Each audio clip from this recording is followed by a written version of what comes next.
merci à toutes et à tous d'être présents ce soir en nombre pour cette dernière Unipop Histoire avant le festival du film d'histoire qui débutera lundi prochain, lundi 15 novembre. On est très heureux ce soir d'accueillir notre conférencier, Alain Glikos, qui est romancier, qui est universitaire, qui est philosophe, qui est aussi un ami du festival puisqu'il participe au conseil d'administration du Festival du film d'histoire.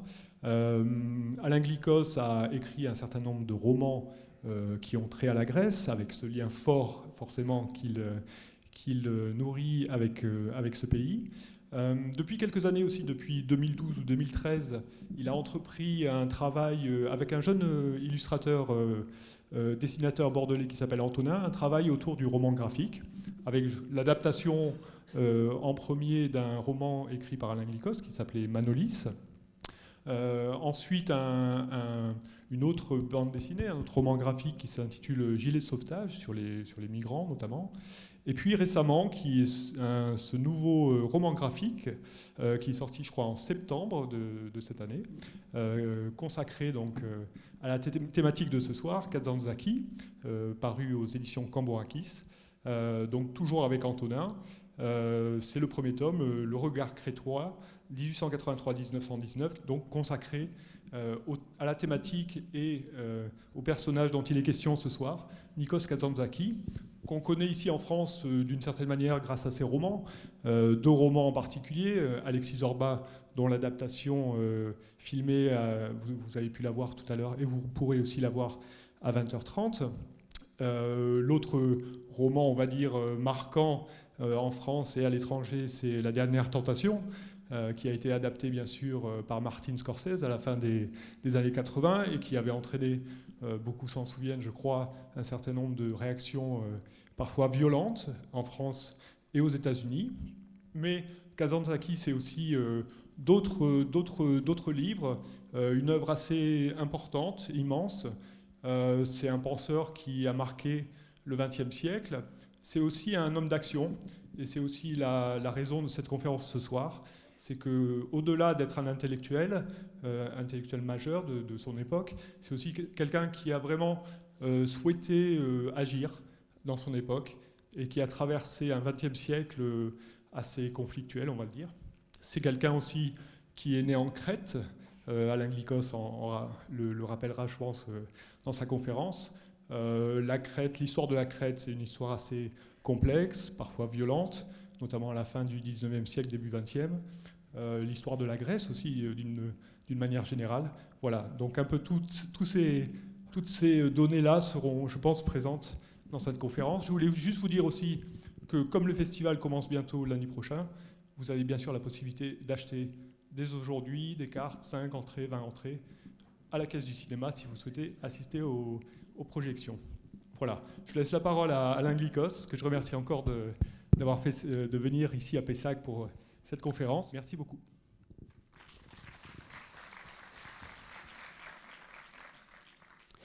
Bien, bonsoir. Je viens de revoir le film Zorba et je me disais en sortant que ce n'était pas si facile que ça de faire une conférence sur Kazantzakis après avoir pris pendant 2h20 ces images aussi fortes dans les yeux.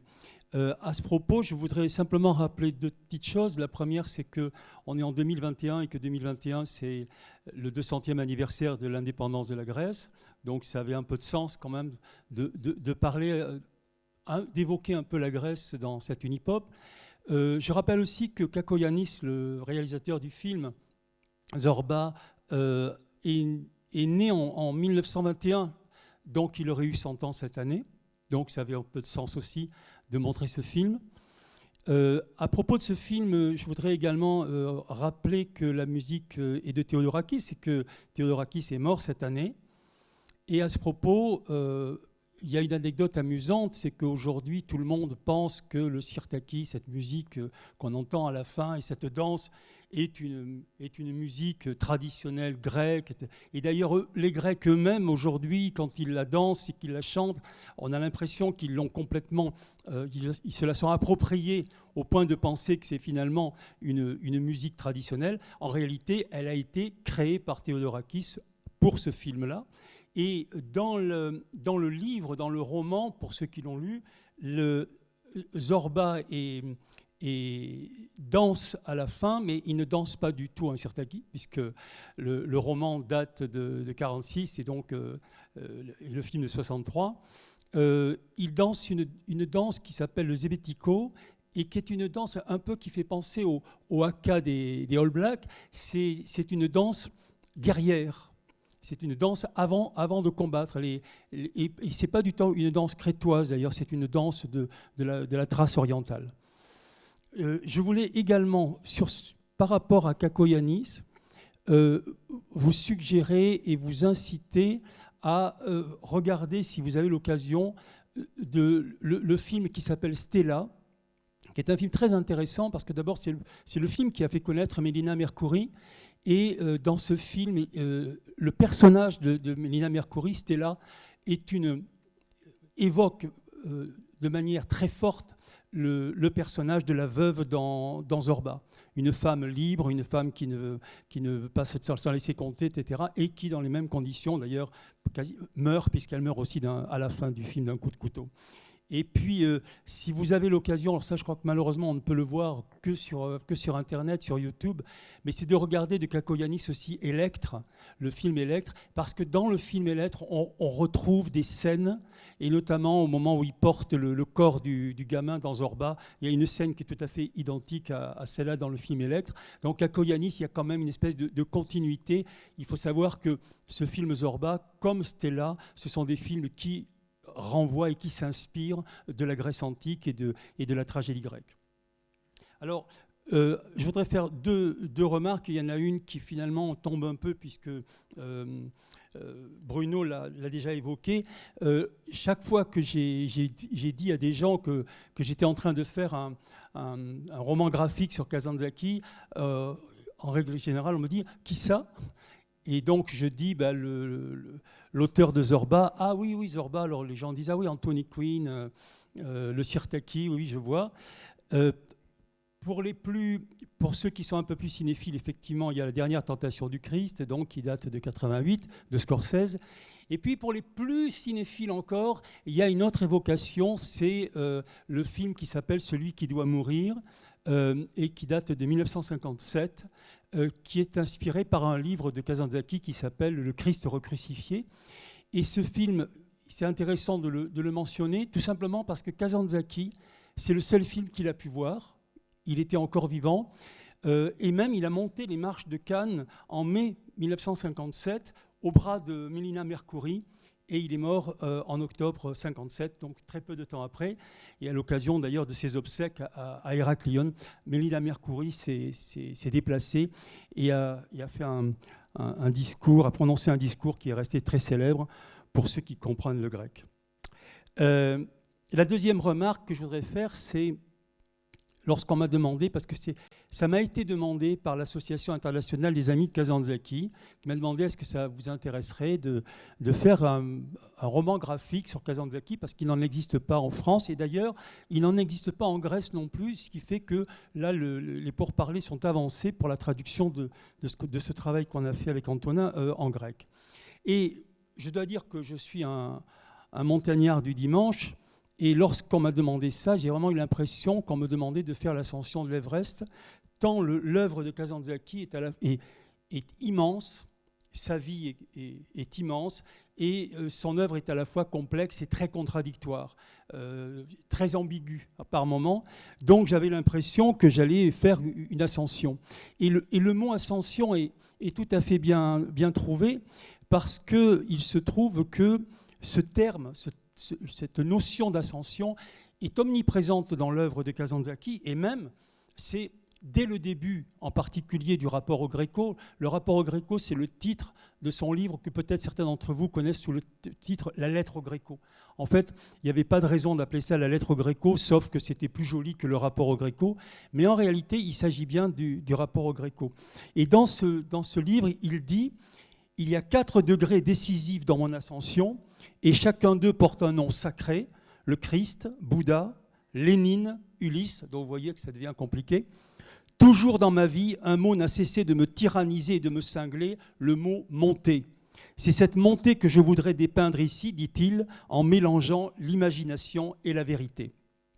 Alors, c'est intéressant d'ailleurs de mentionner aussi cette notion d'ascension, parce que les éditions Cambourakis, qui ont publié ce roman graphique, sont en train de rééditer toute l'œuvre de Kazantzakis, en particulier son œuvre romanesque, et qui était introuvable en France, sauf sur Amazon. Et ils viennent de publier un inédit, et cet inédit, ils l'ont intitulé, qui date des années 40, qui n'avait jamais été publié, même pas en grec. Et cet inédit a été titré « L'Ascension ». Or, les puristes grecs ont râlé. Ils ont râlé parce qu'en fait, ils ont dit « Mais le mot grec, ce n'est pas l'ascension, c'est la montée. C'est aniphoros. Et ça n'est pas analypsie. » Et seulement... Moi, j'ai discuté avec Frédéric Cambourakis, il m'a dit « Oui, mais la montée, c'était pas très joli. » Donc, c'est un peu comme la lettre gréco, on traduit quelquefois, et dans la langue de la traduction, on essaie de donner une sonorité qui parlera mieux. Mais en réalité, ce qui est intéressant dans ce débat sur la traduction, c'est que finalement, ça résume assez bien tout le problème de Kazantzakis, c'est-à-dire à la fois sa vie spirituelle, l'ascension, et sa vie physique et réelle et concrète, la montée. Comme le disait tout à l'heure Bruno, Kazantzakis est à la fois un homme de lettres et un homme d'action. Et pour ceux qui ont vu le film tout à l'heure, Kazantzakis, il est présent à la fois dans Basile, l'anglais, et dans Zorba. Il y a un peu des deux. Alors, maintenant, je voudrais en venir à un autre aspect de l'ascension. J'insiste là-dessus parce que c'est un terme qui est très important et qui est omniprésent. Vous allez voir pourquoi.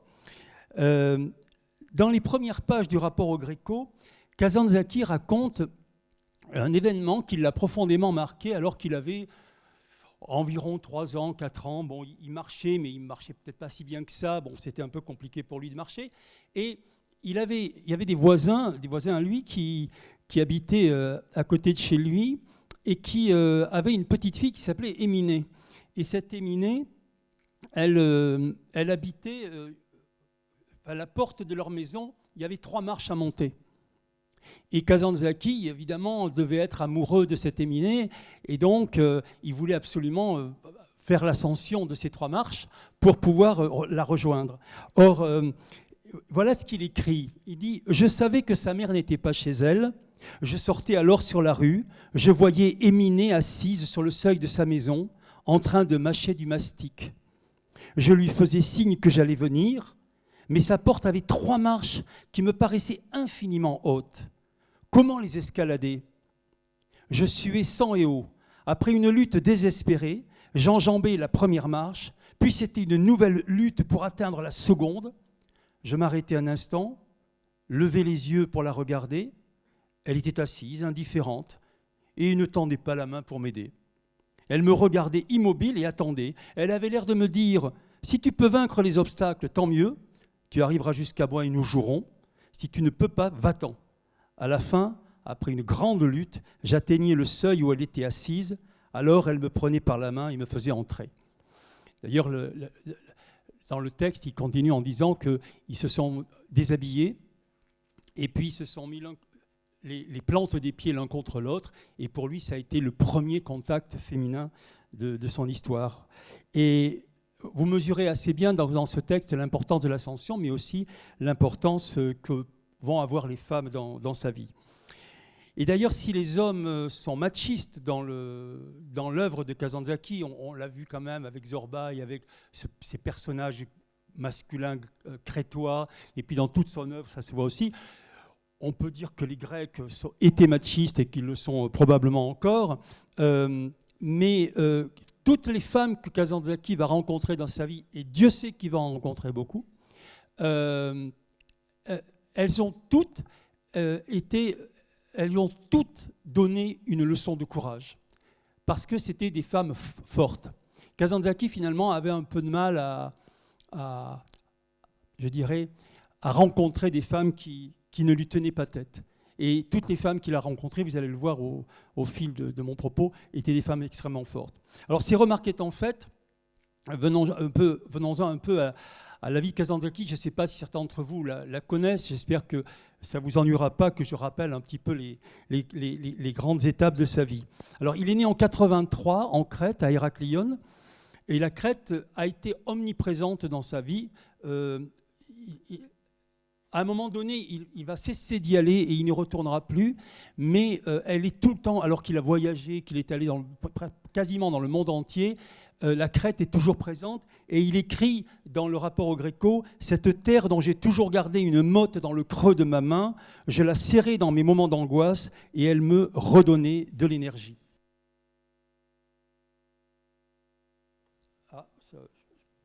Oui, voilà. Son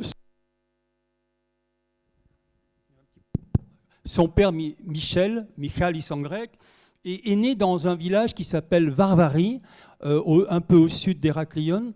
Et si je mentionne ce détail, c'est parce que, en fait, ce qui s'est passé, c'est que Varvarie, ça signifie les barbares. Et la Crète a été occupée pendant très longtemps, à 2 reprises, par les Arabes. Et lorsque les Byzantins, à la fin du Xe siècle, ont réussi à reprendre la Crète aux Arabes, ils ont tué, chassé les Arabes qui étaient là, et certains ont été repoussés dans des villages, et ces villages ont été appelés Varvarie. Varvarie, donc les villages des barbares. Et ce qui est amusant, c'est que Kazantzakis dit tout le temps dans ses textes qu'il a le sentiment qu'il avait du sang arabe dans ses veines. Et lorsqu'il est allé, par exemple, en Égypte, en Palestine, etc., il a dit « Je me sentais chez moi ici aussi ». Alors, en 1883, lorsqu'il est venu au monde, la Crète est occupée depuis le milieu du XVIIe siècle par les Ottomans, par les Turcs, et qui ont écrasé la République de Venise à l'occasion d'un siège d'Héraclion, qu'on appelait à l'époque Candia. C'est en 1669, et ce siège qui a duré 25 ans. Et au bout de 25 ans, finalement, les Vénitiens sont partis, et les Ottomans ont occupé la Crète de 1669 à, en gros, on va dire 1913. Ce qui est quand même pas rien, c'était en gros pratiquement 4 siècles. Alors, je vous donne ces précisions, c'est pour mieux comprendre la jeunesse de Kazantzakis. Il va connaître au quotidien les atrocités des Turcs, que les Turcs vont commettre sur les habitants de l'île, mais aussi il va connaître les récits héroïques des soldats, des résistants crétois, et surtout, peut-être encore plus, de ses ancêtres du côté de son père. Et ce père, d'ailleurs, qui est un homme fort, dur, etc., est omniprésent dans un roman que je vous incite à lire, qui s'appelle « La liberté ou la mort ». Alors, je voudrais raconter à ce propos 4 anecdotes qui, à elles seules, résument cette occupation et qui résument aussi le tempérament du père de Kazantzakis. Ça paraît un détail de parler du père de Kazantzakis, mais il a tellement marqué son fils et de son empreinte, à la fois positivement et négativement, qu'on ne peut pas comprendre Kazantzakis et son œuvre si on ne comprend pas qui était son père. Par exemple, un soir, le père de Kazantzakis quitte son commerce, puisqu'il était commerçant, il marche dans les petites rues d'Héraclion, et il aperçoit un Turc un peu ivre, qui a un yatagan à la main, vous savez, un grand sabre turc, et qui menace les gens qui passent. Et à ce moment-là, le père de Kazantzakis, ne supportant pas cette scène, il prend son courage à deux mains, il s'approche du Turc qui le menace avec son yatagan, il lui met un coup de poing dans la figure, il prend le yatagan et il rentre chez lui. Évidemment, sa femme est complètement affolée, elle lui dit « Mais qu'est-ce que tu as fait? Les Turcs vont venir, ils vont t'écorcher vivant, ils vont nous tuer. » Et à ce moment-là, le père de Kazantzakis dit « Tu te tais, prends ce yatagan et on le donnera à notre fils pour aller à l'école, il taillera ses crayons avec. » Voilà. Ça vous donne une petite idée du personnage. Il y a une autre anecdote. Quand Kazantzakis est allé pour la première fois à l'école, son père l'a amené à l'école, ce qui était c'était très rare, je veux dire, c'était pas le genre de monsieur à amener son fils à l'école.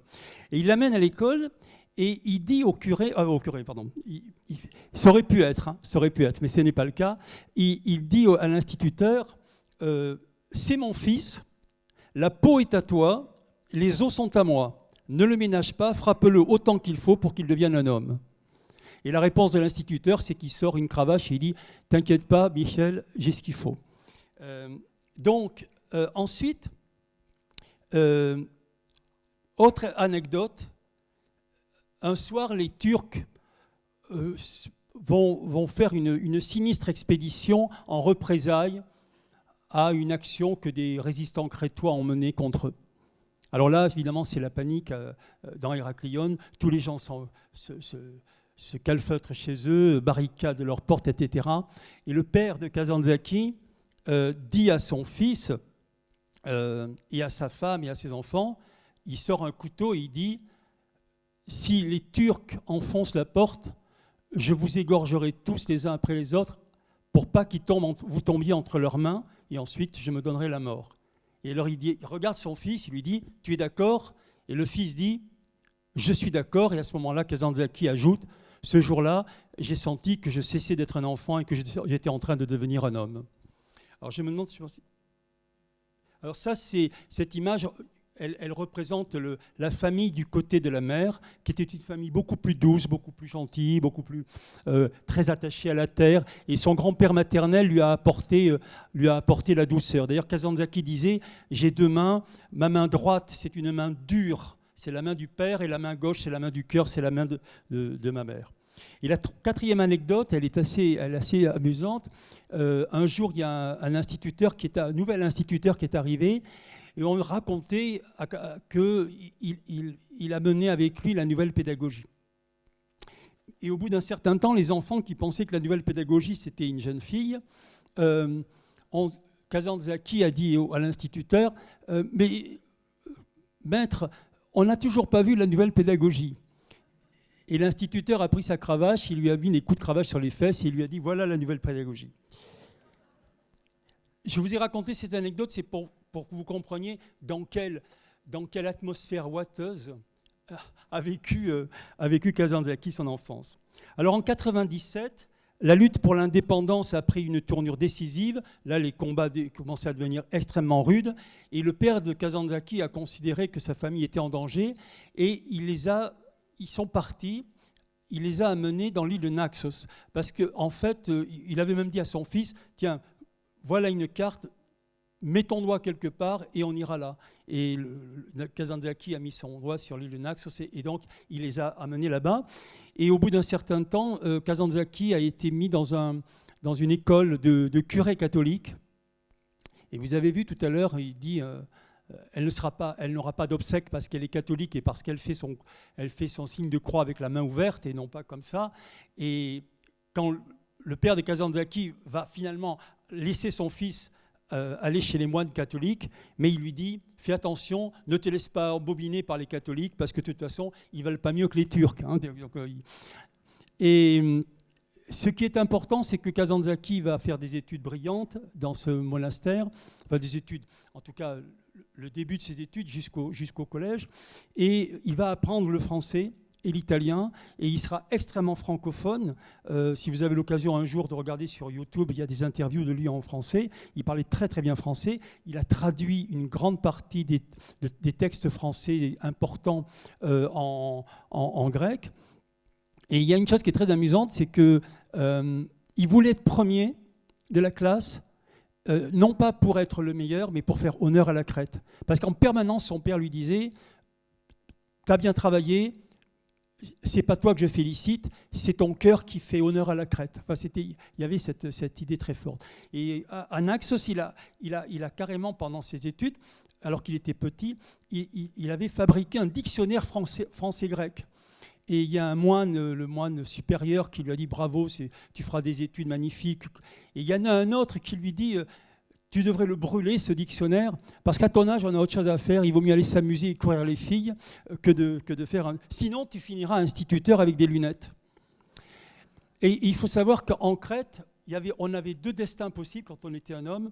Soit on était un résistant crétois qui combattait les Ottomans, soit on était instituteur avec une paire de lunettes. Voilà. Et c'est toute notre position qui traverse évidemment le livre et le film de Zorba. On a là les deux personnages. Alors, évidemment, Zorba n'est pas crétois, hein. Il était de la Thrace orientale, mais il incarne assez bien dans ce film et dans le livre la Crète. Et le jeune Anglais incarne assez bien cet instituteur dans ses livres, etc., que moque en permanence Zorba. Alors en 99, il revient en Crète, qui est devenue province autonome de l'Empire ottoman. Et il règne alors évidemment, je vais un peu vite parce que je préfère vous raconter des anecdotes propres à Kazantzakis plutôt que de vous faire un cours d'histoire politique qui serait très très fastidieux.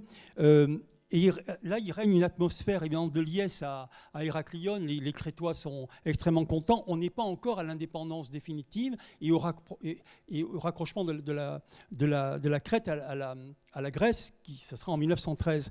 Mais là déjà, la Crète a une indépendance et ce jour-là, le prince Georges II, qui est le fils de Georges Ier, vient à Héraclion, et là, c'est la liesse extraordinaire. Alors, pour la petite histoire, Georges Ier était en fait prince du Danemark, parce qu'il faut quand même savoir que lorsque la Grèce a été indépendante, les Alliés, c'est-à-dire surtout les Anglais, mais aussi les Français, ont imposé aux Grecs un roi qui était danois, et le prince Philippe, le mari de la reine d'Angleterre, est un descendant de ce roi. Il était lui-même grec et orthodoxe et il a évidemment abandonné sa religion et sa nationalité pour vivre à Édimbourg. Alors ensuite, il va au lycée. Là, il a le bac avec mention très bien. Et à Héraclion, il va connaître ses premiers amours avec une Irlandaise parce qu'il voulait prendre des cours d'anglais. Et il a rencontré une Irlandaise. Et cette Irlandaise, finalement, elle lui a donné effectivement des cours d'anglais, mais un peu plus. Et là, on voit encore le thème de l'ascension. Un jour, il lui dit, on va aller faire l'ascension du Psiloritis. Le Psiloritis, c'est la montagne la plus élevée de Crète. Et donc, il l'amène au Psiloritis. Et un soir, ils se retrouvent dans une chapelle et au pied de l'icône de la Vierge, ils vont faire l'amour. Donc, c'est quand même assez intéressant comme situation. On essaie d'imaginer un petit peu cette scène sur le carrelage d'une vieille chapelle byzantine.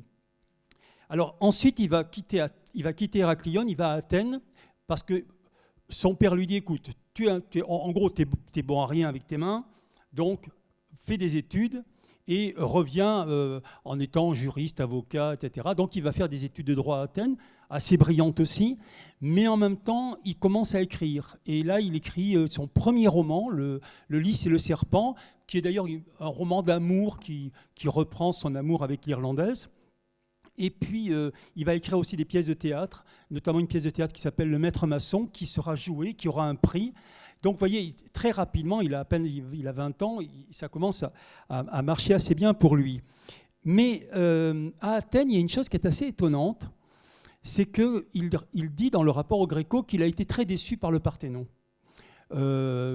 Finalement, il n'a pas trouvé ça terrible, et ce qui d'ailleurs changera plus tard.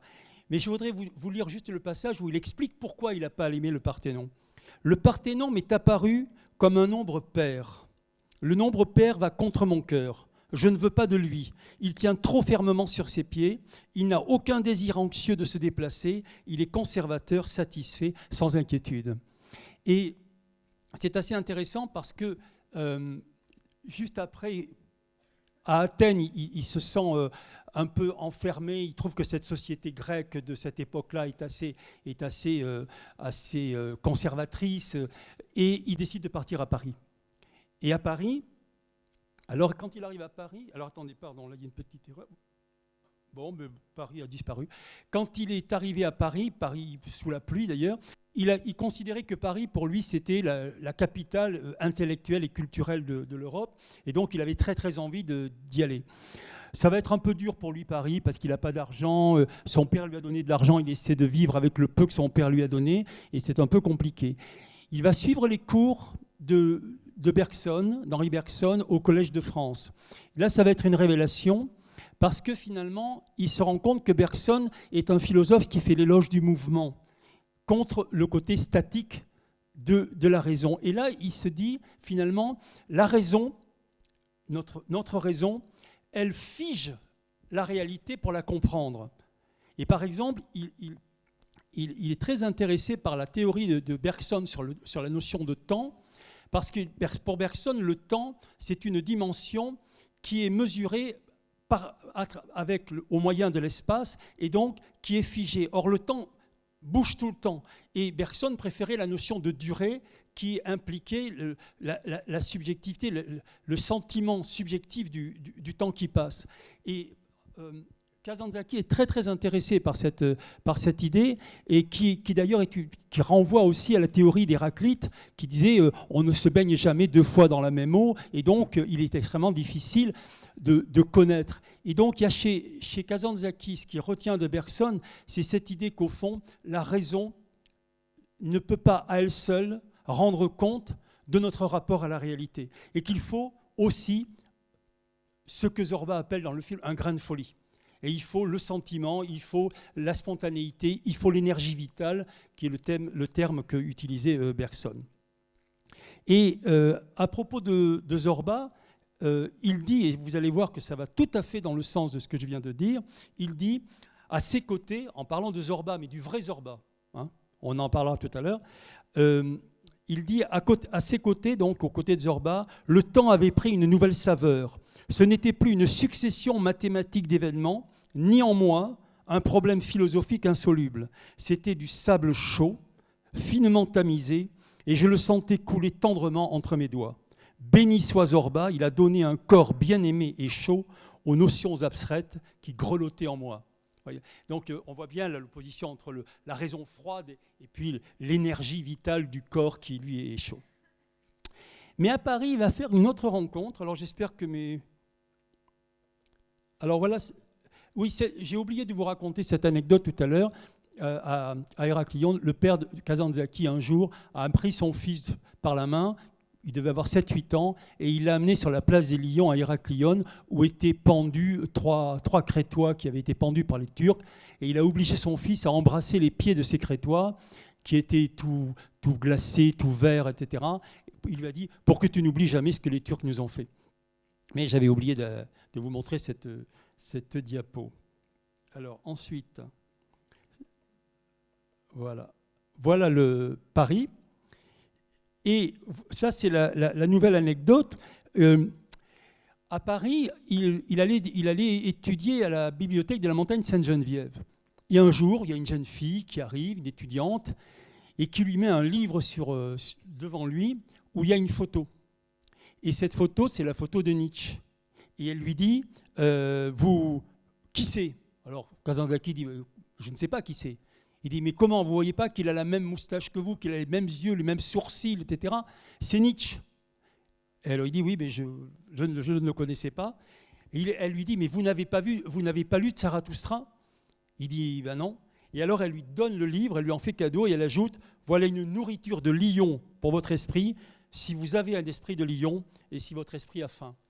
Alors c'est important cette anecdote parce que Nietzsche va être omniprésent dans la vie de Kazantzakis, là encore sur le thème de l'ascension, puisque vous savez que Zarathustra monte dans la montagne pour chercher le surhomme, c'est-à-dire l'homme qui est capable de se dépasser lui-même. Et d'ailleurs, là, je me suis amusé à mettre les deux personnages. C'est vrai que la ressemblance n'est peut-être pas aussi frappante que cette jeune fille voulait le dire, mais il n'empêche quand même qu'il y a effectivement quelque chose. Et sur Nietzsche, je voudrais juste rajouter, et on le voit bien dans le film Zorba, il y a un autre thème dans la philosophie de Nietzsche qui est forte, c'est la danse, c'est la vie dansante. Et Nietzsche dit dans Le Gai Savoir que la seule réponse à la mort, c'est la danse. Et on voit bien ce qui a pu inspirer Kazantzakis dans cette scène du film. Alors, Kazantzakis va quitter Paris quelques mois plus tard. Il est un peu déçu par cette ville qui contient à la fois la splendeur de l'Occident et en même temps qui, aux yeux de Kazantzakis, contient aussi les conditions de sa dégénérescence et de sa propre perte. Et d'ailleurs, il y a une chose dont je ne parlerai pas parce que ça serait trop long et on ne peut pas parler de tout. Il a fait un long voyage au Japon et en Chine, et Kazantzakis a été fasciné par la Chine et par le Japon, et il dit dans les années 30, l'avenir du monde se trouve en Chine. Voilà. Il faut quand même se dire que peut-être qu'il n'avait pas totalement tort. Alors en Crète, il a fait la connaissance d'une jeune fille cultivée, instruite, qui était aussi très, très volontaire, très courageuse. Elle s'appelle Galatée Alexiou. Et lorsqu'il va retourner à Athènes, lorsqu'il quitte Paris, il retourne à Athènes, et là, elle vient le rejoindre, et ils vont vivre un peu ensemble. Là, on les voit tous les deux, mais ça ne va pas très bien se passer. Ça ne va pas très bien se passer parce que Kazantzakis, ils crèvent la faim à Athènes, tous les deux, et on lui propose un poste important au ministère de l'Éducation. Il le refuse parce qu'il a peur que ça bride sa création. Il fait beaucoup de travaux de traduction. Il traduit beaucoup d'auteurs de l'Europe entière. Il passe son temps à traduire, mais ça ne lui rapporte pas énormément d'argent. Et surtout, il est tout le temps dans son écriture. Et Galatée, évidemment, se dépérit d'ennui et de dépression. D'ailleurs, elle écrit à sa famille en disant qu'en gros, elle s'ennuie et qu'elle se demande ce qu'elle fait avec Kazantzakis à Athènes. Et puis, ils vont retourner à Héraclion. Et à Héraclion, quand même, là c'est pareil, il va passer des jours entiers à se promener dans la montagne, à se promener dans la campagne et à ne pas se préoccuper de sa future épouse, puisqu'elle va quand même lui imposer de se marier. Bon, on aurait pu espérer pour elle que, compte tenu du comportement de Kazantzakis, elle cherche quelqu'un d'autre, mais non, elle va quand même lui imposer de se marier, et ils vont se marier dans la chapelle du cimetière d'Héraclion, ce qui est quand même un choix assez prémonitoire. Et un des amis de Kazantzakis, d'ailleurs les familles n'étaient pas présentes, et un des amis de Kazantzakis qui était présent et témoin a dit « j'ai assisté au mariage de la carpe et du lapin ». Alors, de 1912 à 1913 ont eu lieu les guerres balkaniques. Alors, les guerres balkaniques, elles mettent aux prises l'Empire ottoman, et puis ce que l'on a appelé la Ligue balkanique, c'est-à-dire la Bulgarie, la Grèce. J'ai dû appuyer sur il ne fallait pas. Si, c'est bon. Et le Monténégro, tous ces pays-là font alliance pour essayer de se libérer de l'emprise et de l'occupation ottomane. Ils sont soutenus par les Russes, puisque, comme vous pouvez l'imaginer, les grands ennemis des Russes, ce sont quand même les Turcs, parce qu'il y a des frontières communes à la hauteur de l'Arménie et de quelques autres pays. Et le tsar de Russie a des ambitions sur cette partie du Caucase, mais les Turcs aussi. Donc les Russes soutiennent la Ligue balkanique. Mais alors donc cette guerre va aboutir à la défaite de l'Empire ottoman, qui va devoir lâcher une grande partie de ses territoires, à l'exception d'une partie de la Thrace. Mais Kazantzakis va participer à cette guerre. Il s'engage, mais il ne va pas au front. Il est accueilli par Venizelos, qui lui propose de travailler comme secrétaire. Donc Venizelos était ministre à l'époque, Premier ministre, et donc il va simplement travailler au service, on dirait aujourd'hui au ministère des Armées pendant cette guerre. Et puis, il y a quelque chose d'assez particulier. Alors, je crois que j'avais Non, c'est pas du tout ça. Voilà, ça c'est une image qui montre à la fois en bas les négociations sur cette guerre et en haut quelques images de la guerre. Il faut savoir que les Anglais et les Français ont joué un jeu extrêmement complexe et assez tordu dans cette affaire, parce que les Anglais ne tenaient pas à ce que l'Empire ottoman soit en difficulté. Et pourquoi ils ne voulaient pas que l'Empire ottoman soit en difficulté? Parce qu'ils ne voulaient pas donner trop d'importance à la Russie. Et si l'Empire ottoman s'affaiblissait, ça donnait de la force à la Russie. Donc il soutenait l'Empire ottoman contre la Ligue balkanique. En 1913, il y a eu une deuxième guerre balkanique. Et cette deuxième guerre balkanique, elle va créer des alliances tout à fait différentes. C'est-à-dire que les Bulgares se sont sentis lésés au moment de la répartition des terres qui avaient été conquises sur les Ottomans. Et donc, ils vont faire la guerre aux Grecs, aux Serbes, aux Monténégrins pour récupérer des territoires. Et du coup, la Ligue balkanique va demander de l'aide aux Ottomans. Je ne sais pas si vous imaginez la complexité de la situation. Il faut savoir d'ailleurs que cette Ligue balkanique aurait pu devenir un immense pays, mais les Anglais ont tout fait pour que ça ne le soit pas, et c'est de là que vient d'ailleurs le mot balkanisation, parce que les Anglais ont effectivement tout fait pour que ces pays restent balkanisés.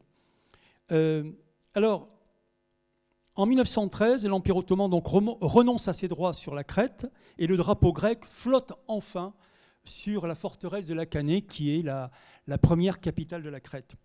En 1914, Kazantzakis fait la connaissance d'un personnage assez curieux qui s'appelle Angelos Sikelianos, qui est un poète, écrivain complètement farfelu, issu d'une famille très riche et qui est une espèce de surréaliste, oniriste, symboliste, enfin, et qui se pense être vraiment un génie et pratiquement inspiré par Dieu dans sa poésie. Et alors il est tellement convaincu de ça qu'il pense qu'il a même des pouvoirs surnaturels. Et un jour que Kazantzakis et Sikelianos sont dans une maison au bord de la mer, il y a un facteur qui arrive et qui dit à Sikelianos, il lui tend une lettre, et dans cette lettre, c'est une lettre des amis de Sikelianos qui lui disent « Notre voisin vient de mourir, on t'envoie le cercueil pour que tu le ressuscites. » Et là, on voit un petit peu la scène, je ne sais pas si vous voyez. Et Sikelianos, évidemment, est un peu stupéfait, il est un peu embêté, il dit « Bon, ben, montez le cercueil à l'étage. » Il le met dans sa chambre, et puis il a passé sa nuit en transe à essayer de faire revivre ce malheureux qui était dans le cercueil. Et puis le lendemain matin, vraiment très épuisé, déçu, il dit à Kazantzakis, « Tu crois vraiment que je n'ai pas de pouvoir surnaturel ?» Il lui dit, « Je crois surtout que tu as besoin qu'on aille boire un coup. » Voilà. Mais ils vont aller... Alors, Sikelianos et Kazantzakis décident de faire un long périple qui va commencer par le mont Athos. Ils vont au mont Athos. Alors, je signale d'ailleurs que on pense quand même, on n'en est pas sûr, mais on pense que les relations de Kazantzakis et de Sikelianos n'ont pas été que des relations d'amitié. Hein. Et ils sont allés au mont Athos, qui était un lieu propice à ce genre de relations. Mais ce qui est intéressant, c'est qu'au mont Athos, avant d'y rentrer, il y a une montée, il y a une forêt autour du mont Athos. Donc, il marche dans la forêt pour arriver jusqu'au mont Athos. Et là, il tombe sur un type, une espèce d'armoire à glace velu, qui est en train de fendre du bois et de faire tomber des arbres avec une force herculéenne. Donc il s'approche de lui, il se présente, et ce monsieur leur dit « Je m'appelle Zorba ». Car en fait, Zorba existe réellement. Il n'est pas du tout... c'est pas le Zorba qu'on voit dans le film. Ce Zorba-là existe.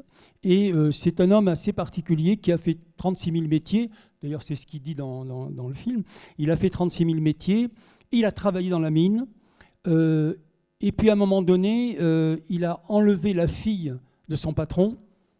Il est parti avec elle. Il s'est marié en cachette. Il lui a fait 12 enfants. Donc c'était ce qui était courant à l'époque en Grèce. Hein. Moi je me souviens en Crète, il y avait un village où il y avait deux villages proches et on m'avait raconté que un garçon avait enlevé une fille parce que les familles ne voulaient pas qu'il se marie. Alors ils sont partis se cacher dans la montagne. Puis au bout d'un certain temps, quand même, le curé est monté les voir. Il les a mariés dans la montagne. Et puis ils sont redescendus. Et donc après, les familles ont bien été obligées de reconnaître leur mariage. Et ça se faisait souvent. Ça se faisait souvent. Donc il a bien existé et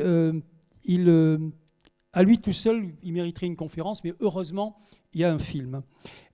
Alors, Zorba a une expérience professionnelle dans la mine, et il se trouve qu'on est pendant la guerre de 14, la Grèce a besoin de charbon pour combattre auprès des Alliés, elle manque de charbon pour acheminer les troupes, etc.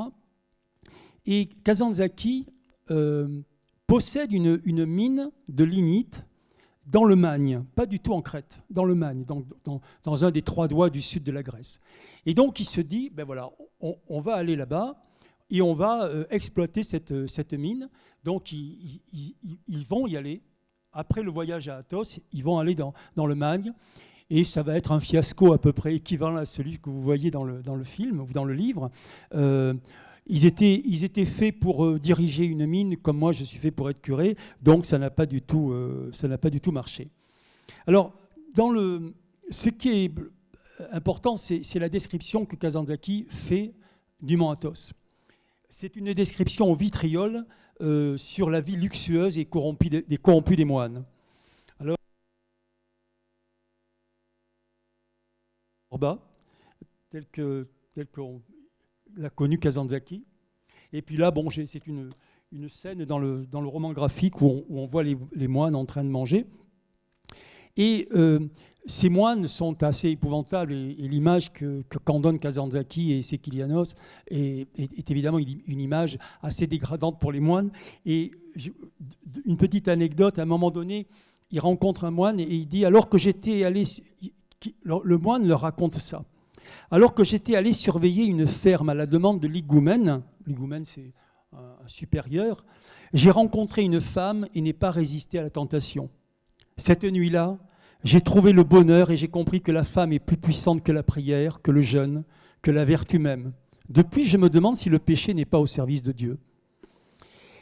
Alors une autre fois, Kazantzakis explique que dans un autre monastère, puisqu'il y en a plusieurs dizaines, des moines lui font sentir une icône de la Vierge, une relique qui sent la rose. Alors le moine explique qu'elle embaume la rose depuis des siècles.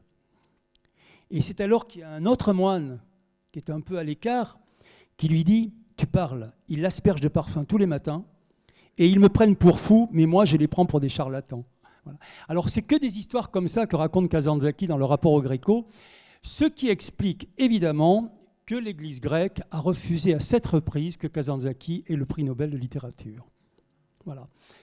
À chaque fois, elle s'est opposée à ce qu'il ait le prix Nobel. D'ailleurs, Costa Gavras, qui a lu le roman graphique, m'a écrit une lettre sympa et à la fin de la lettre, il dit, à propos de Kazantzakis, ce grec exceptionnel que la droite grecque a tout fait et réussi à ce que le prix Nobel ne lui soit jamais attribué.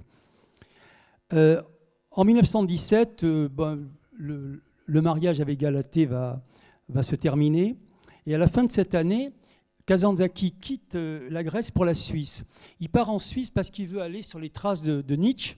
Il veut aller visiter notamment Sils Maria, le lac de Silvaplana, Engadine, etc.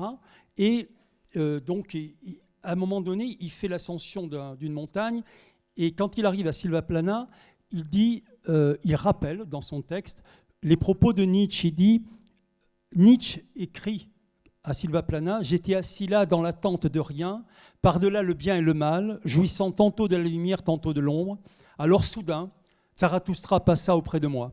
Et Kazantzakis dira, j'ai compris ce jour-là que ce qui comptait pour l'homme n'était point d'atteindre le sommet, mais l'effort pour y parvenir.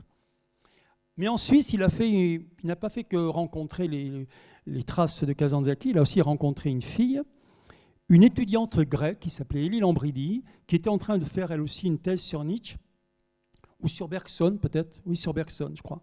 Et ils sont tombés amoureux l'un de l'autre, ils ne se sont jamais perdus de vue, et je serais tenté de dire que c'est même le plus grand amour qu'a réellement connu Kazantzakis.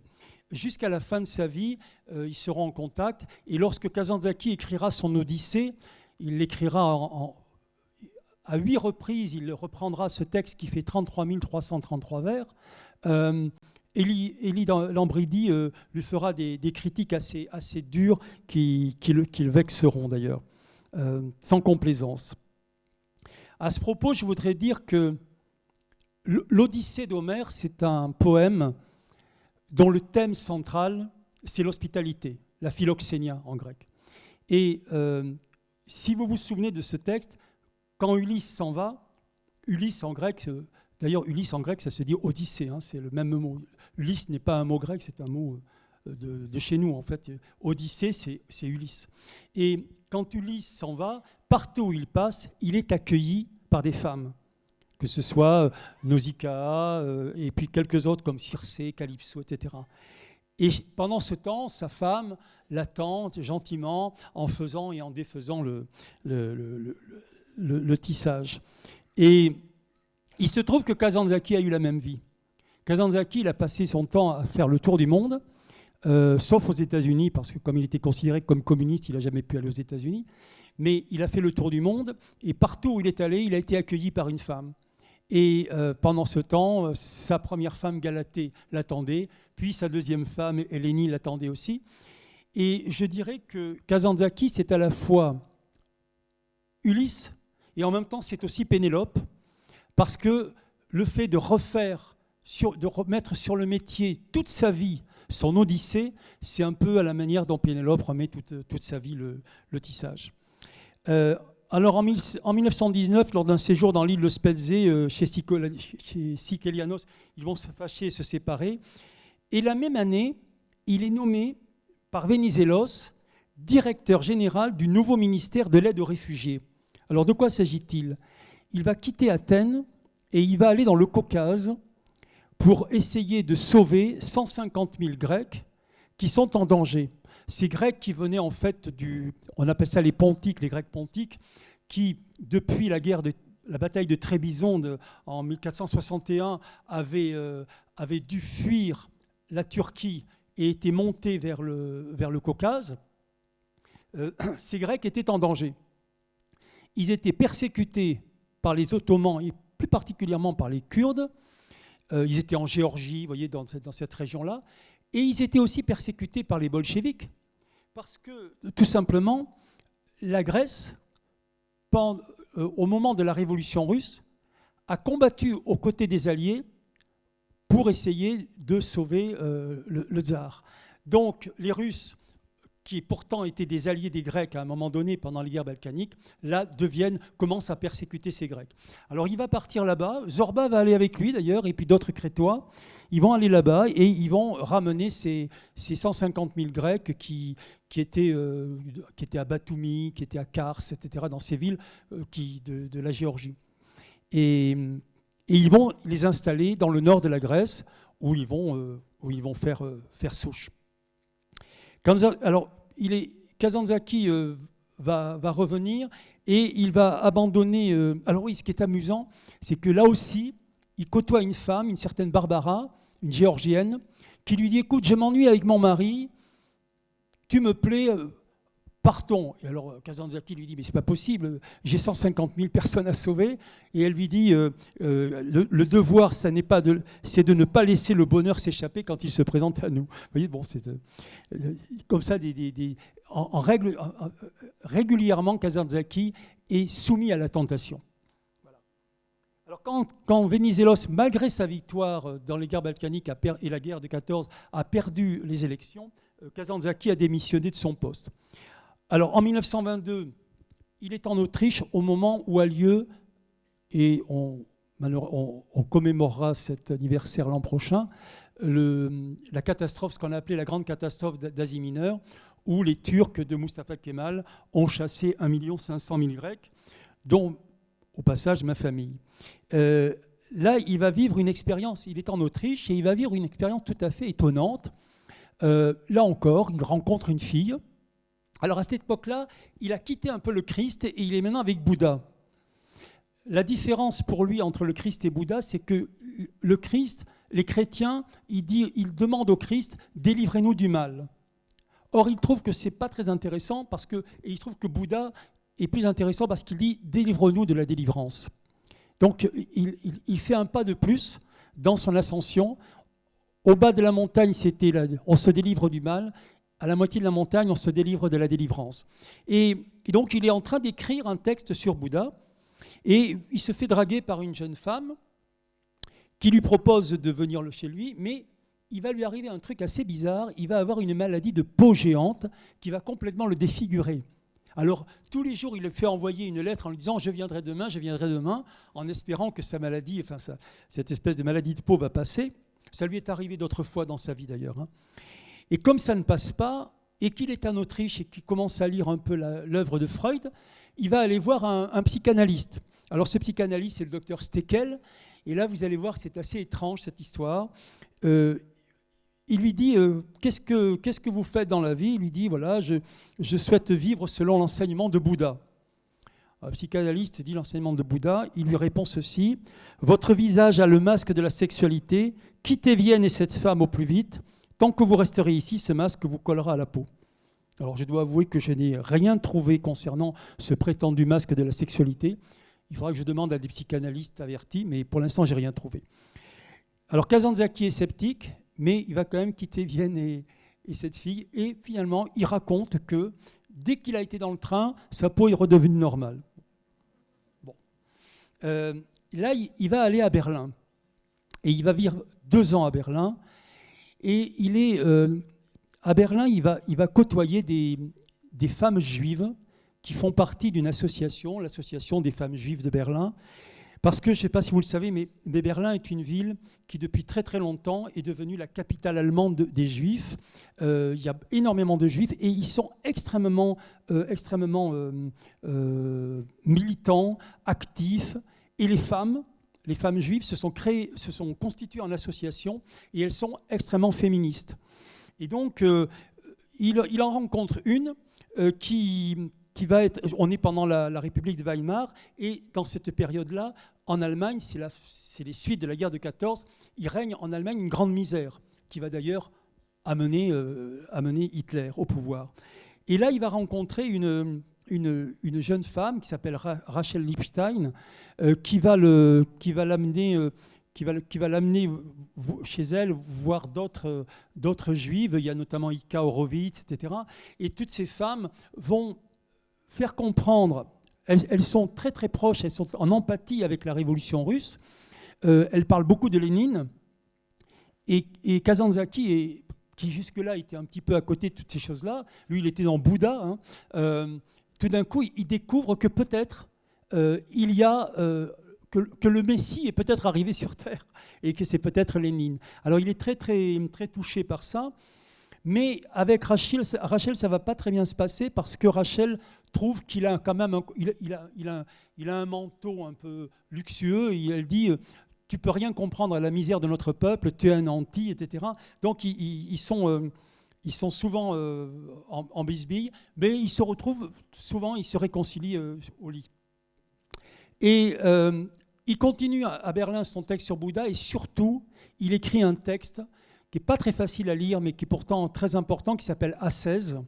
Et ce texte, c'est la synthèse de toute son œuvre et de toute sa vie.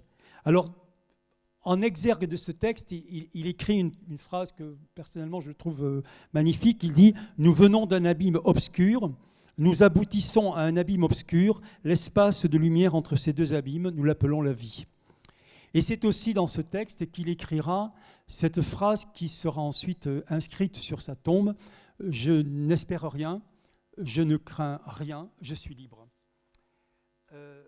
Dans le même temps, la défaite des Grecs en Asie mineure met à mal son sentiment nationalisme.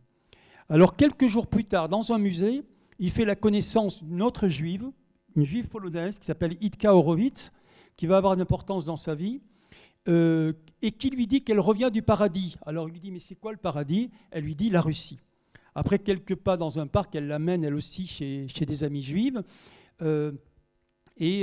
Donc là aussi, il va avoir une relation avec cette femme. Mais leur relation s'obscurcit également pour les mêmes raisons, parce qu'elle trouve que quand même, il ne se bouge pas beaucoup pour lutter contre l'injustice sociale et la misère. Et un jour qu'elle n'est pas là, il va se promener tout seul dans la rue et il s'aventure dans les quartiers les plus miséreux de Berlin. Et tout d'un coup, il croise une femme qui est par terre, assise par terre dans la rue, et il lui dit « Madame, on voit votre nudité », parce qu'elle a les jambes écartées et probablement qu'elle n'a pas de sous-vêtements. Et à ce moment-là, la femme hausse les épaules, éclate de rire et lui dit « Moi, j'ai faim et tu me parles de nudité. La pudeur, c'est pour les riches. » Voilà. Donc Kazantzakis est très ébranlé par toutes ces choses qu'il est en train de vivre. Donc à partir de 1924, il va effectuer un voyage en Italie, notamment à Assise, parce qu'il a un autre grand inspirateur, c'est Saint François d'Assise, mais je passe là-dessus parce que ça serait trop long et trop compliqué. Il va aller à Naples, et à Naples, il rencontrera aussi le grand peintre futuriste italien Marinetti, avec qui il aura une petite relation, mais assez rapide. De retour à Athènes, il se promène avec des amis, et puis parmi ses amis, il y a une jeune femme très jolie qui s'appelle Elénie Samiou. Et Elénie Samiou, ça va devenir sa compagne, et ça va devenir sa compagne pour le reste de sa vie, et il va l'épouser plus tard. Et d'ailleurs, 1 an plus tard, il divorce d'Ave Galatée. Donc le mariage dans la chapelle du cimetière avait fait long feu. Le 13 octobre 1925, il part pour un premier voyage en Russie, comme correspondant du journal Eleftheros Typos, et c'est qui veut dire les propos libres. Ce qu'il voit, alors là, si vous voulez, c'est très compliqué son voyage en Russie, parce que, pour le dire simplement, il va avoir le sentiment que Moscou est devenu, c'est la Jérusalem rouge, et que Lénine, c'est le Messie qui est arrivé, et il est fasciné par tout ce qui se passe là-bas. Il y a une ambiance de folie, et il est aveuglé. Il est aveuglé par sa conviction personnelle qui l'empêche véritablement de voir ce qui est en train de se passer. Il écrit des articles élogieux qu'il envoie en Grèce, ce qui lui vaudra d'ailleurs l'inimitié de toutes les forces conservatrices grecques et de l'Église. Donc, une fois de plus, il a de bonnes raisons de ne pas lui obtenir le prix Nobel. Ensuite, il part en Italie, il revient de Russie, il part en Italie, et là, il va interviewer Mussolini en tant que journaliste. Et la scène est assez amusante parce qu'il va le voir qu'une fois. Il rentre dans le bureau de Mussolini. Mussolini est là, il trône dans son bureau. Et Mussolini demande à Kazantzakis, mais d'où vous venez? Alors Kazantzakis lui dit, j'arrive de Moscou. Ce qui n'était pas pour plaire à Mussolini. Et Mussolini lui dit, qu'est-ce que vous avez vu à Moscou? Il répond alors cette phrase, j'ai vu la même soumission de l'individu au collectif qu'à Rome, le même culte de l'obéissance, un mépris analogue des petites libertés, le même enthousiasme de la jeunesse, la même foi dangereuse. À ce moment-là, le téléphone a sonné, le Duce est sorti et Kazantzakis ne l'a plus revu. Parce qu'évidemment, Mussolini devait être un peu agacé. Mais vous remarquerez quand même au passage qu'il y a une ambiguïté là, parce qu'à la fois il est élogieux par rapport à la Russie, mais en même temps, il sent bien qu'il se passe des choses qui sont une dérive et une dégénérescence des espoirs qu'il avait mis dans cette révolution. Alors, après, je passe là-dessus, il fait un long voyage en Palestine et en Égypte. Et en Égypte, il rencontrera à Alexandrie le grand poète grec qui a eu le prix Nobel, lui, pour le coup, qui s'appelle Constantin Cavafy. En 1927, il part une seconde fois en Russie. Et là, cette fois-ci, il y va parce qu'il est invité officiellement par le gouvernement russe, qui évidemment veut le remercier d'avoir écrit des ouvrages, des articles aussi élogieux. Et quand il arrive à la gare de Moscou, il est accueilli par Itka Horowitz. Donc en fait, c'est elle qui l'a fait inviter. Et ils vont se balader dans la ville. Et il va loger dans un hôtel où il y a des gens du monde entier qui sont venus, Henri Barbus, Kate Kollwitz, l'artiste allemande expressionniste, enfin, et des Chinois. Il y a des gens du monde entier qui sont là. Il rencontre beaucoup de monde. Et un matin où il a rendez-vous avec Itka Horowitz, elle ne vient pas au rendez-vous. En fait, la GPU l'avait surveillée parce qu'elle était trop souvent avec Kazantzakis et elle sera enlevée, torturée et assassinée. Alors, il vit très très mal. Alors, je vais essayer d'aller un peu vite parce que. Alors voilà le groupe de juives russes. Ça, c'est Eleni Samiou, jeune et un peu plus âgée. Ça, c'est Constantin Cavafy. Et voilà Itka Horowitz qui va finir, alors naturellement, comme beaucoup de ces femmes juives allemandes, qui vont mourir soit persécutées par les Russes quand elles sont allées en Russie, soit par les nazis, évidemment, quand elles sont restées en Allemagne. Il va faire une rencontre décisive aussi en Russie, dans son deuxième voyage. Panaït Istrati, le grand écrivain roumain, a su que Kazantzakis était là. Or, Panaït Istrati, il est grec par sa mère. Donc, il voulait absolument voir Kazantzakis. Et donc, Kazantzakis va le voir à l'hôtel. Et il dit d'ailleurs, son visage maigre et sillonné de rides m'a plu dès le premier instant, avec son expression de vainqueur torturé. Il faut dire que la vie de Panaït Istrati a été une vie extrêmement difficile. Il est allé de désillusion en désillusion, d'emprisonnement en dépression, et il est mort de la tuberculose.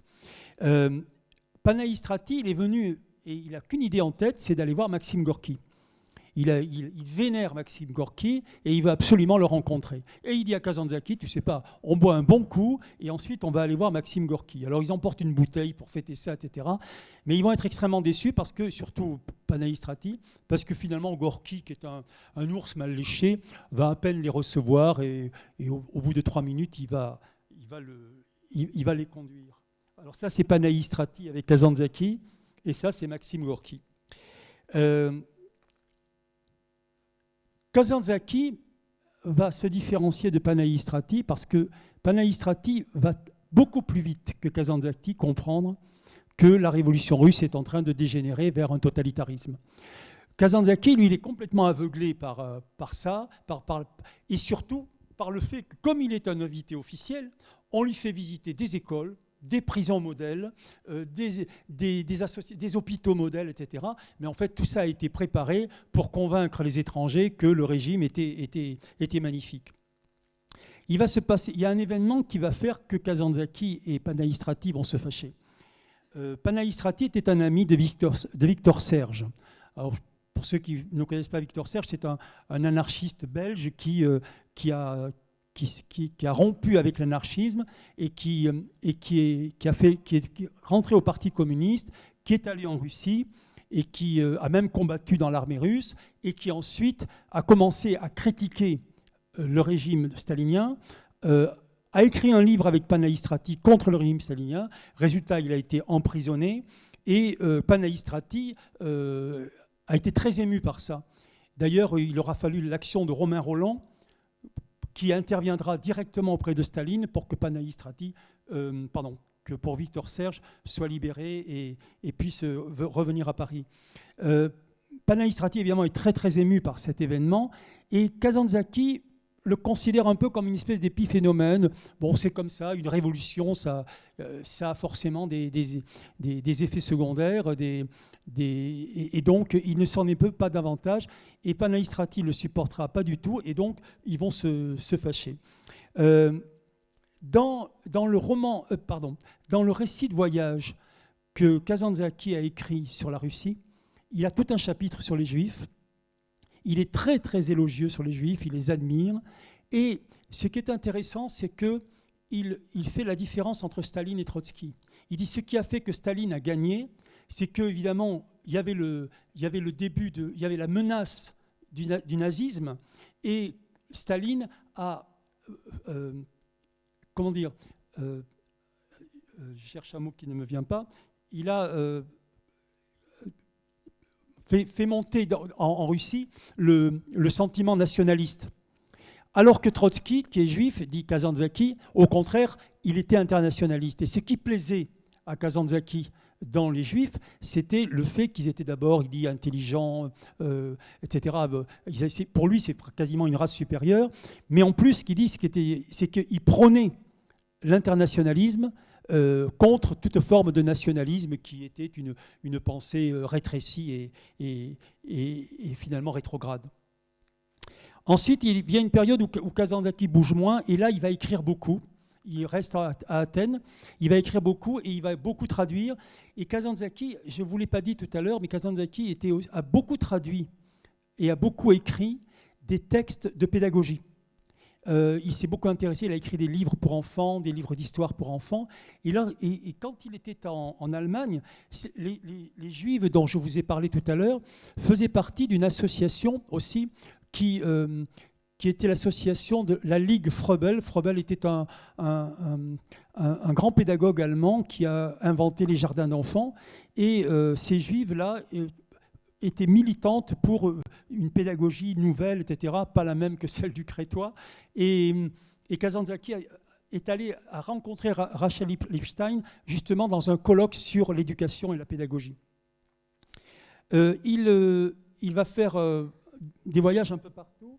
Et en 1936, il va se rendre en Espagne à la demande d'un journal pour couvrir la guerre.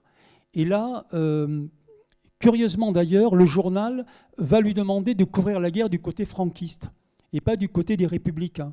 Donc les témoignages qu'il rend et qu'il fait, notamment des propos qui sont tenus par les gens qu'il interviewe, sont assez effroyables et assez glaçants. Il avait été en Espagne plus tôt et il était allé notamment à Tolède parce qu'il voulait absolument voir les tableaux du Gréco, puisque le Gréco était pour lui comme un peu une espèce de commandeur, d'image tutélaire.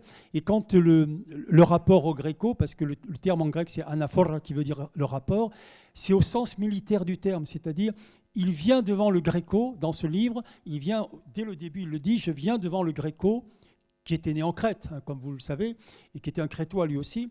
Il vient devant le Gréco et faire un rapport, comme un soldat viendrait faire le rapport militaire, mais lui, c'est le rapport de sa vie. Il vient raconter sa vie au Gréco.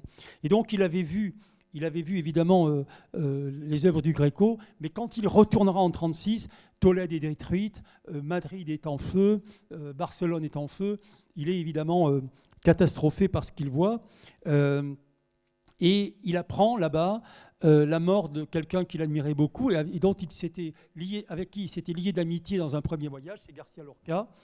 Et il dit « J'aurais voulu partir, je m'oblige à rester, à voir, à ne pas perdre une goutte d'horreur. » Et pendant toutes ces années, il va finir quand même par terminer son Odyssée, qui sera publiée en quelques centaines d'exemplaires, et chaque exemplaire pèsera 7 kilos. Vous voyez, c'était...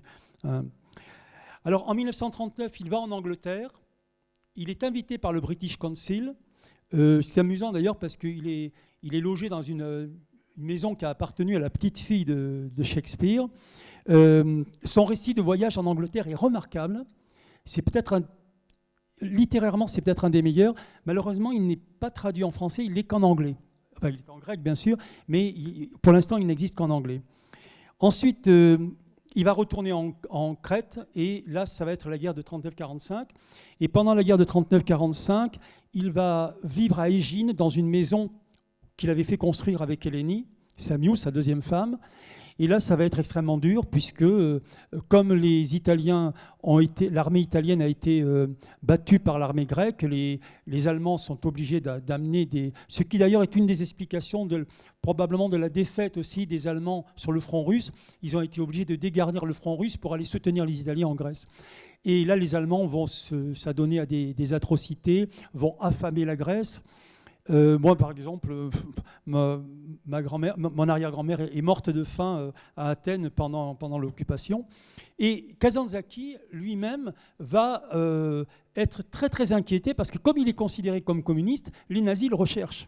Et donc il est caché à Égine et il n'a rien à manger. Et ce sont des paysans qui lui apportent en cachette de quoi manger. Ensuite, une fois la guerre finie, son Zorba va sortir en 1946. il l'a repris en 1943 parce qu'il apprend la mort de Zorba. Et à ce moment-là, quand il apprend la mort de Zorba, il reprend le texte qu'il avait commencé, il écrit le texte en entier et qui sera publié en 1946 et qui sera ensuite publié en plus de 27 langues. Il se présente à l'Académie d'Athènes, mais il échoue pour les mêmes raisons qu'il a échoué au prix Nobel. Et il a une nouvelle mission. On l'envoie en Crète, d'ailleurs ça sera son dernier voyage en Crète, on l'envoie en Crète pour témoigner et enquêter sur les atrocités que les nazis ont fait en Crète, et Dieu sait qu'il y en a eu pas mal.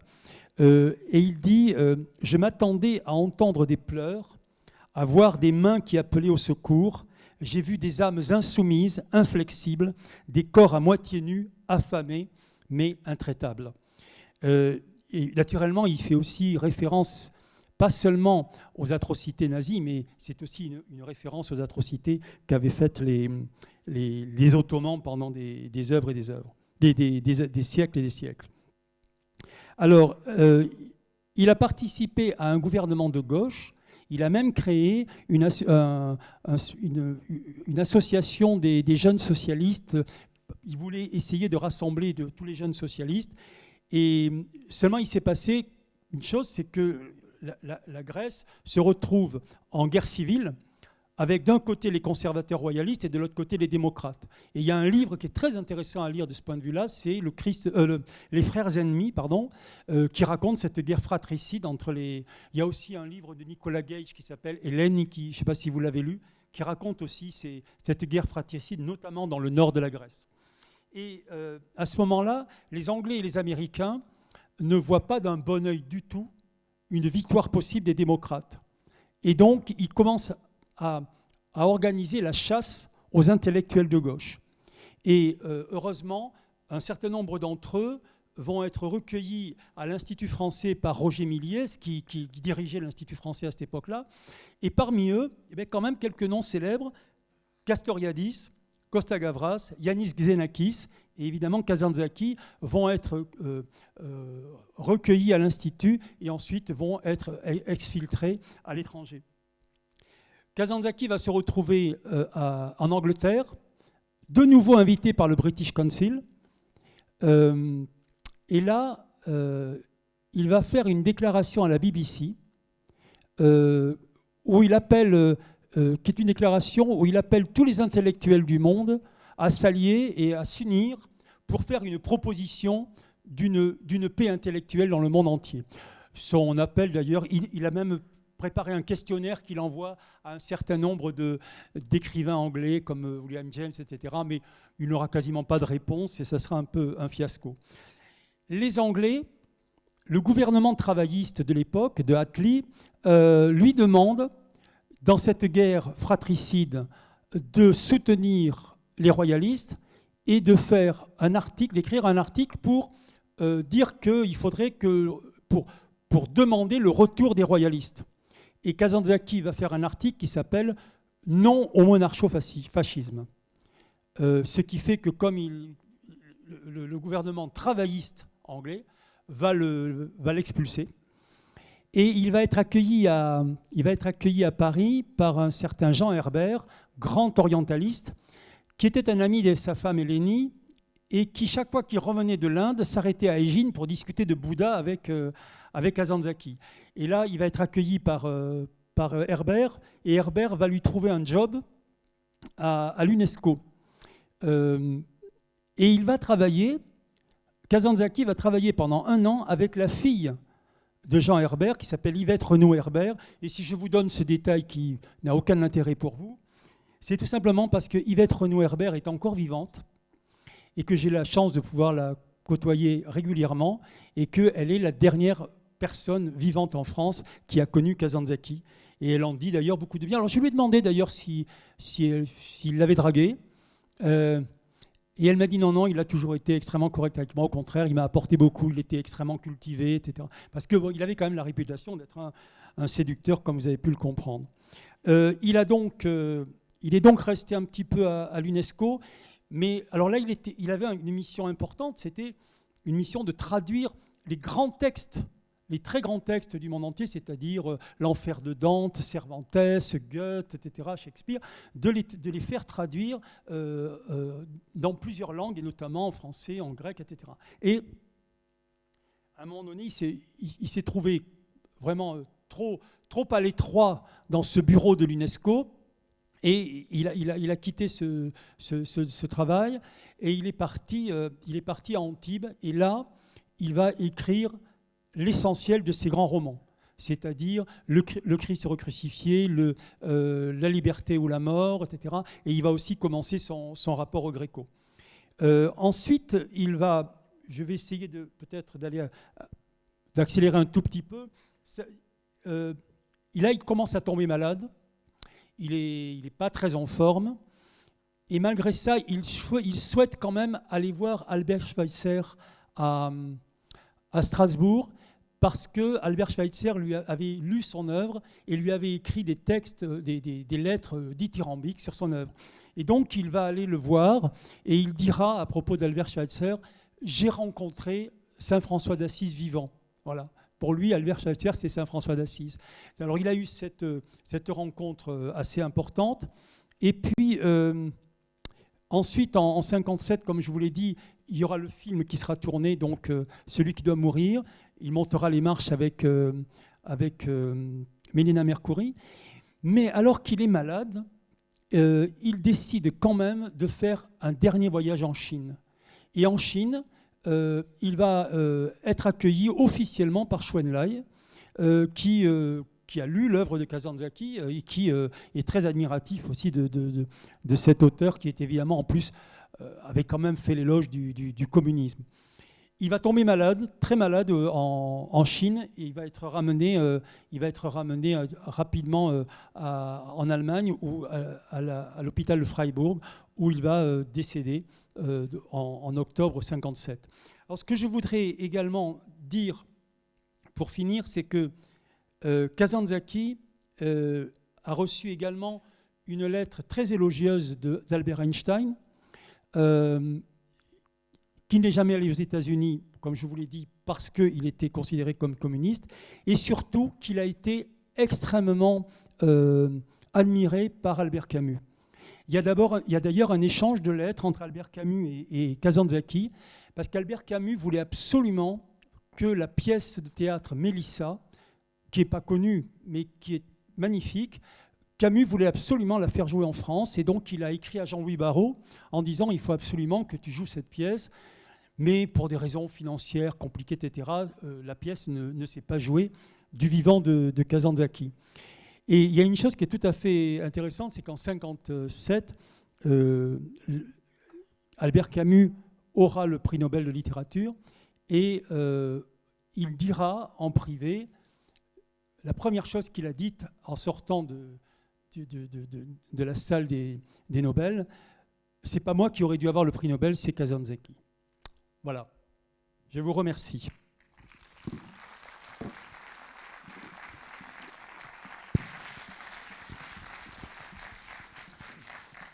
Merci beaucoup à Alain Glikos. Alors, il nous reste que quelques minutes. Je voulais juste peut-être poser une ou deux questions avant de terminer cette séance, et puis qu'on passe à la séance de signature dans le hall du cinéma. Moi, j'ai lu le premier tome donc, consacré à Kazantzakis. C'est vraiment un très beau livre. On a vraiment l'impression, alors c'est les premières années qui sont traitées dans ce livre, on est vraiment happé par, on va dire, cette enfance crétoise, par finalement le contexte crétois qui est vraiment prégnant et qui est très important dans l'œuvre de Kazantzakis. Et ce qui est intéressant aussi, c'est finalement d'aborder l'histoire de la Crète de l'époque, cette façon un peu géopolitique que vous avez de raconter aussi à différents moments du livre ce qui se passe à l'époque, pourquoi les rapports entre Ottomans, Crétois, les rapports avec la Grèce, les rapports avec les grandes puissances, enfin voilà. Le fait aussi de s'intéresser à Kazantzakis et à cette période de fin 19e. J'ai quand même omis de dire une petite chose qui vaut quand même son pesant de cacahuètes, c'est que quand il est mort, l'Église grecque a refusé d'accueillir Kazantzakis à Athènes, et de lui donner des obsèques religieuses. Et donc son corps est parti directement à Héraclion, où là c'est des milliers de gens qui l'ont accueilli, et où Mélina Mercouri a fait le voyage, comme je vous le disais, pour prononcer un discours.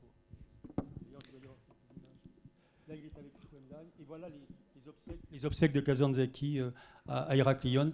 L'Église grecque avait boudé son héros.